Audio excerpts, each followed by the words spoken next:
સાવ સસ્તામાં માત્ર એક જ કપ પૌંઆથી ઢગલાબંધ ક્રિસ્પી પૂરી બનાવવાની સાવ સરળ રીત આજે હું તમારી સાથે શેર કરું છું. રોજબરોજમાં ઘઉં કે મેંદાની પૂરી કરતાં ટેસ્ટમાં અલગ પણ ખૂબ જ સ્વાદિષ્ટ બનશે. ચાની સાથે નાના મોટા સૌ એન્જોય કરી શકે એવી ક્રિસ્પી ખારી જેવી. આને તમે પૂરી અથવા તો પાપડી પણ કહી શકો. યુનિક, અલગ અને લાજવાબ. તો ચાલો બનાવવાની રીત જોઈ લઈએ. સૌથી પહેલાં આપણે અહીંયા 1 કપ જેટલા પૌંઆ લેવાના છે. આ પૌંઆ જે જાડા પૌંઆ હોય એ પૌંઆ લઈશું અને પૌંઆને ધોઈ ચોખ્ખા કરી અને ચાળીને લઈશું. પૌંઆને અંદાજે 2 થી 3 વખત સારા પાણીથી ધોઈ લેવાના, જેથી એના અંદર જે કાંઈ ધૂળ માટી કચરો હોય એ નીકળી જાય. તો 2 થી 3 વખત પાણી નાખી સરસ રીતે પૌંઆને આપણે ધોઈ લઈશું. જ્યાં સુધી પાણી એકદમ ચોખ્ખું ન દેખાય ત્યાં સુધી ધોઈ લેવાના છે. અને ધોઈ લેવાથી પૌંઆનો કલર પણ જુઓ એકદમ સરસ વ્હાઈટ થઈ જશે. હવે પૌંઆને ધોઈ એના અંદરનું પાણી કાઢી લઈએ. એમાં બિલકુલ પાણી ન રહે એ રીતે સૌથી પહેલાં આપણે ધોઈને તૈયાર કરીશું. અને ત્યાર પછી 1 ચમચી જેટલું પાણી આપણે પૌંઆની અંદર ઉમેરી દઈશું. પાણી ઉમેરતી વખતે માત્ર 1 ચમચી જેટલું જ પાણી ઉમેરવાનું છે. વધારે પાણી જો ઉમેરીશું તો પૌંઆ એકદમ લોચા જેવા થઈ જશે. હવે પૌંઆને આપણે થોડી વાર માટે રેસ્ટ થવા દેવાના છે, જેથી એના અંદર જે કંઈ આપણે પાણી ઉમેર્યું છે એ સરસ રીતે સોક થઈ જાય. તો આ રીતે ઢાંકણ ઢાંકી અંદાજે 2 થી 3 મિનિટ સુધી સાઈડ પર મૂકીશું. ત્યાં સુધીમાં આપણે થોડી આગળની તૈયારી કરી લઈએ. એના માટે ગેસ ઓન કરીશું અને ગેસ ઉપર એક પેન મૂકીશું. પેન થોડું ગરમ થાય એટલે 1 નાના ચમચા જેટલું તેલ લઈશું અને તેલ ગરમ થવા લાગે એટલે 5 ચમચી જેટલું આખું જીરું ઉમેરી દઈએ અને 5 ચમચી જેટલા અજમા ઉમેરીશું. અહીંયા તમારે માત્ર જીરું જ ઉમેરવું હોય તો અજમાને સ્કીપ કરી શકો છો, અને બંને વસ્તુને ઉમેરવી હોય તો પણ ટેસ્ટમાં ખૂબ જ સરસ લાગે છે. થોડી અમથી ચપટી જેટલી હિંગ ઉમેરીશું.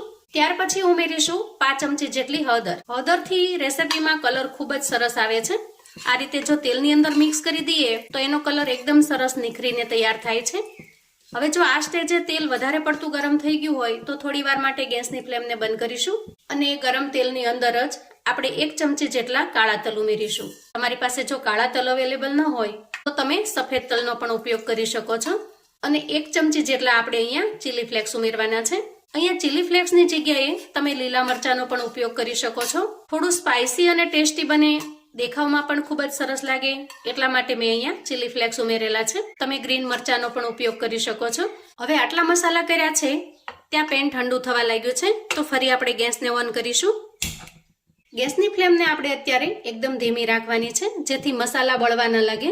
હવે પેન ધીરે ધીરે ગરમ થઈ રહ્યું છે, એના અંદરનું તેલ પણ સરસ રીતે ગરમ થવા લાગ્યું છે. એ સમયે આપણે અડધા કપ જેટલો ચણાનો લોટ લેવાનો છે. તો જ્યારે આપણે પૌંઆ લીધા છે એ પૌંઆ 1 કપ ભરીને લીધા છે, એના સામે આપણે અડધા કપ જેટલો ચણાનો લોટ લેવાનો છે. લોટને આપણે ચાળી એકદમ સરસ ચોખ્ખો કરી અને લઈ લીધો છે. હવે આ તેલની અંદર ચણાના લોટને આપણે સરસ રીતે શેકી લેવાનો છે, જ્યાં સુધી એનો કલર ચેન્જ ન થાય. તો એકદમ સરસ ગેસની ધીમી ફ્લેમ ઉપર આ રીતે સ્પેચ્યુલાની મદદથી ચલાવતા જવાનું અને સરસ રીતે શેકી લેવાનું. હવે જુઓ, શેકતા અંદાજે 1 થી 1.5 મિનિટ જેટલો સમય થયો છે અને અહીંયા લોટ સરસ રીતે શેકાવા લાગ્યો છે. એનો કલર પણ ચેન્જ થવા લાગ્યો છે અને ધીરે ધીરે એની શેકાવાની સુગંધ પણ સરસ આવી રહી છે. તો આ રીતે 2 મિનિટ શેક્યા પછી ગેસની ફ્લેમને બંધ કરીશું અને આ ગરમ પેનની અંદર જ લોટને થોડી વાર માટે શેકી લઈશું. હવે આ રીતે તૈયાર કર્યા પછી લોટને આપણે એક પ્લેટમાં કાઢી લઈશું, જેથી ઝડપથી ઠંડો થવા લાગે, અને આ રીતે ફેલાવી થોડી વાર માટે ઠંડો થવા દઈશું. અને હવે પૌંઆને ચેક કરી લઈશું.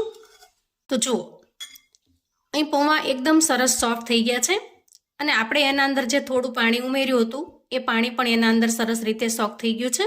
આ રીતે હાથની મદદથી મેશ કરતા આરામથી મેશ પણ થઈ જાય છે. એનો મતલબ છે કે પૌંઆ એકદમ સરસ પરફેક્ટલી પલળીને તૈયાર થયા છે. હવે અહીંયા પ્લેટની અંદર જે ચણાનો લોટ છે એ પણ સરસ રીતે ઠંડો થઈ ગયો છે, તો એને આપણે પૌંઆની અંદર ઉમેરી દઈશું. આ પાપડી કે પૂરી બનાવવાની રીત એકદમ અલગ છે અને સાવ યુનિક, અને ટેસ્ટમાં એટલી જોરદાર બને છે કે જો એક વખત બનાવશો ને તો વારંવાર નાસ્તા માટે અથવા તો પ્રવાસ પર્યટનમાં જવા માટે તમે આ પૂરી બનાવવાનું પસંદ કરશો. ત્યાર પછી થોડી ફ્રેશ ધાણા ભાજી એટલે કે કોથમીર લઈશું અને એને એકદમ ઝીણી ઝીણી સમારી લઈશું. કોથમીરને આપણે બિલકુલ ડાખલા વગર એના પાંદડા જ લેવાના છે અને આ રીતે એકદમ ઝીણી ઝીણી સમારી લેવાની છે. આ રીતે તૈયાર કર્યા પછી એ કોથમીરને આપણે પૌંઆમાં ઉમેરીશું અને પૂરીને ખૂબ જ ટેસ્ટી અને યમ્મી બનાવવા માટે થોડા મસાલા પણ કરી લઈશું. થોડો ચટપટો ખાટો ટેસ્ટ લાવવા માટે 5 ચમચી જેટલો આમચૂર પાવડર ઉમેરીશું તમારી પાસે જો આમચૂર પાવડર અવેલેબલ ન હોય તો તમે થોડો ચાટ મસાલો પણ ઉમેરી શકો છો. અને આ બંને વસ્તુમાંથી એક પણ વસ્તુ અવેલેબલ ન હોય તો અડધી કે 1 ચમચી જેટલો લીંબુનો રસ પણ ઉમેરી શકો છો. અને ત્યાર પછી ઉમેરીશું સ્વાદ પ્રમાણે મીઠું. તો આપણે અહીંયા અત્યાર સુધીમાં મીઠું બિલકુલ ઉમેર્યું નથી. અને હવે થોડો અમથો 5 ચમચી જેટલો ગરમ મસાલો ઉમેરીશું. તો રેગ્યુલર જે આપણે પૂરી કે પાપડી બનાવીએ એમાં ગરમ મસાલાનો ઉપયોગ કરતા નથી, પણ આજે જે પૌવાની પાપડી બનાવીશું એમાં ગરમ મસાલો ખૂબ જ સરસ લાગે છે. તમને જો ફાવે તો ઉમેરવાનો છે, અધરવાઇઝ તમે સ્કીપ પણ કરી શકો છો. અહીંયા આપણે જે ઝીણી સમારીને કોથમીર ઉમેરી છે એની જગ્યાએ તમે ઝીણા સમારેલા મીઠા લીમડાના પાન પણ ઉમેરી શકો છો. પણ પાનને આપણે એકદમ સરસ જેમ કોથમીર સમારી છે એ રીતે જ ઝીણા સમારીને ઉમેરવાના છે. હવે આ બધી જ વસ્તુને આપણે હાથની મદદથી મિક્સ કરી લઈશું. પાણીનો બિલકુલ ઉપયોગ કર્યા વગર આ રીતે હાથની મદદથી પૌવાને પ્રેસ કરતું જવાનું અને મિક્સ કરતું જવાનું, જેથી પૌવા જે આખા ભાંગા છે એ લોટની અંદર સરસ રીતે મિક્સ થઈ જશે. તો મોસ્ટલી જ્યારે પણ આપણે પૂરી બનાવીએ અને એનો લોટ બાંધીએ તો એમાં થોડા ઘણા પાણીનો તો ઉપયોગ થતો હોય છે, પણ આ લોટ બાંધવામાં પાણીનો બિલકુલ ઉપયોગ નહીં થાય. આ રીતે જે પૌવાની ભીનાશ છે એમાં જ લોટ સરસ રીતે બંધાઈ જશે. અહીંયા લોટ બંધાયા પછી તમને ક્યાંય પણ પૌવા નહીં દેખાય, કેમ કે એ ખૂબ સરસ રીતે ચણાના લોટની સાથે મિક્સ થઈ જાય છે. હવે આપણે હાથની બંને હથેળીને ઓઇલથી ગ્રીસ કરી લઈશું અને તૈયાર થયેલા લોટની ઉપર આ રીતે થોડું તેલ લગાવી દઈશું, જેથી હાથમાં ચીપકે નહીં. હવે તૈયાર થયેલા ડોમાંથી આપણે થોડું પોષણ લઈશું. આપણે જે રેગ્યુલર પૂરી બનાવીએ છીએ એ માપનું ગળણું લેવાનું છે અને બંને હથેળી વચ્ચે સરસ રીતે બોલના શેપમાં લઈ લઈએ અને પછી પ્રેસ કરી દઈએ. ત્યાર પછી હાથની મદદથી આ રીતે થોડું ફેલાવી લેવાનું છે. તો અહીંયા પૂરી એકદમ પતલી ન કરતા થોડી થીક રાખવાની છે. જુઓ આ રીતે.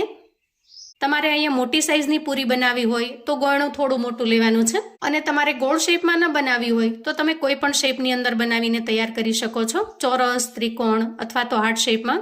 પણ આ રીતે ગોળ શેપમાં બનાવવું એકદમ સિમ્પલ અને સરળ છે અને મને વધારે સહેલું લાગ્યું છે, એટલે આજે મેં આ શેપમાં તૈયાર કરી છે. ખાસ કરીને જ્યારે પણ પોષણ લો ત્યારે એક સરખા માપના લેવાના, જેથી પૂરી પણ એક સરખા માપની બનીને તૈયાર થશે. તો અહીંયા વણવાની બિલકુલ ઝંઝટ નથી. આ પૂરીને તમે બીજી એક રીતથી પણ બનાવી શકો છો.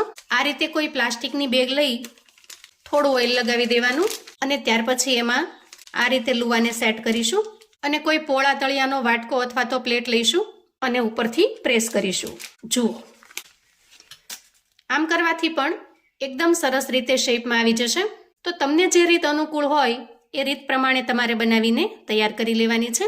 વણવા કરતાં તો એકદમ સિમ્પલ અને સરળ રીત છે, અને ગમે એટલી પાપડી બનાવી હશે તમે એકલા હશો તો પણ બનાવી શકશો. હવે આપણે ગેસ તરફ જઈશું.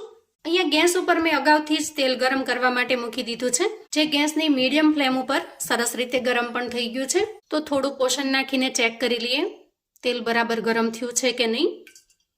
જુઓ આ રીતે બબલ્સ થવા લાગે અને થોડી વારમાં જ ઉપર આવી જાય એટલે સમજવાનું કે તેલ સરસ રીતે ગરમ થઈ ગયું છે. હવે આ રીતે સરસ રીતે તેલ ગરમ થઈ જાય એટલે આપણે એમાં પાપડી ઉમેરીશું. હવે જુઓ અહીંયા શરૂઆતમાં ખૂબ ઝાઝા બધા બબલ્સ થવા લાગશે. એ સમયે આપણે પૂરીને બિલકુલ અડવાનું નથી. બબલ્સ થોડા ઓછા થાય પછી આપણે ઝારાની મદદથી પૂરીની સાઈડ ચેન્જ કરીશું. અહીંયા એક સાથે તમે જેટલું તેલ મૂક્યું હોય અને એમાં જેટલી સમાય એ રીતે તમારે તળીને તૈયાર કરવાની છે. દરેક પૂરીને આપણે 2 થી 3 વખત આ રીતે સાઈડ ચેન્જ કરી લેવાની, જેથી બંને સાઈડ ખૂબ સરસ રીતે શેકાઈ જાય અને ડિઝાઇન પણ ખૂબ સરસ પડે. ધીરે ધીરે બબલ્સ ઓછા થવા લાગે એટલે સમજવાનું કે પૂરી સરસ રીતે તળાઈ ગઈ છે અને ગોલ્ડન બ્રાઉન કલરની થઈ જાય ત્યાં સુધી તળી લઈશું. અહીંયા તમે જોઈ શકો છો એકદમ સરસ ગોલ્ડન બ્રાઉન કલરની થઈ ગઈ છે. તો આ તૈયાર થયેલી પૂરીને આપણે એક પ્લેટમાં કાઢી લઈશું અને એ જ રીતે બાકીની પૂરીને તળી લઈશું. તો જુઓ એકદમ ક્રિસ્પી, કુરકુરી અને ખસ્તા એવી પૌવાની પાપડી એટલે કે પૂરી બનીને તૈયાર છે. ઉપરથી ખૂબ જ સરસ મજાની ક્રિસ્પી બને છે અને ટેસ્ટમાં લાજવાબ. તો સાંજે કે સવારે નાસ્તામાં ખૂબ જ ટેસ્ટી એવી આ પાપડી એક વખત ચોક્કસથી બનાવજો. આ પૂરીને ઠંડી થયા પછી કોઈ એરટાઇટ બરણીની અંદર ભરીને મૂકી દેશો તો 1 મહિના સુધી આ પૂરીને કશું જ ન થાય, એકદમ સરસ ફ્રેશ રહેશે.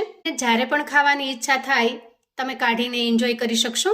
તો મિત્રો આવું અવનવું જાણવા માટે અને મને સપોર્ટ કરવા માટે ચેનલ પર જો તમે નવા છો તો પ્લીઝ ચેનલને સબસ્ક્રાઈબ કરો. વિડીયો ગમે તો લાઈક અને શેર કરો. તમારા સગા સંબંધી મિત્રોને પણ આપણી આજની એકદમ ટેસ્ટી એવી પૌવાની પાપડીની રેસિપી ચોક્કસથી મોકલી આપજો, જેથી એ લોકો પણ બનાવીને તૈયાર કરી શકે, એન્જોય કરી શકે અને એના પરિવારને પીરસી શકે. કોમેન્ટમાં મને ચોક્કસથી જણાવજો મિત્રો કે આજની આ પાપડીની રેસિપી તમને કેવી લાગી છે. ફરી મળીશું એક નવી રેસિપી સાથે. ત્યાં સુધી આવજો મિત્રો.